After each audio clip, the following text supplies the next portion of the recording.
हर एक चेहरा यहाँ पर गुलाल होता है।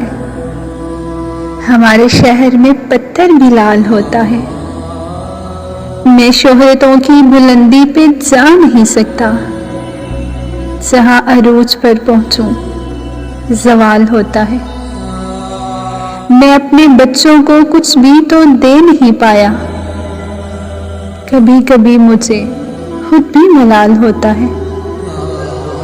कभी कभी तो मेरे घर में कुछ नहीं होता। कभी कभी तो मेरे घर में कुछ नहीं होता, मगर जो होता है रिज़्क़े हलाल होता है। यहीं पे अम्न की तबलीग रोज़ होती है। यही ये रोज़ कबूतर हलाल होता है। मैं अपने आप को सैयद तो लिख नहीं सकता। अजान देने से कोई बिलाल होता है। पड़ोसियों की दुकानें तलक नहीं खुलती।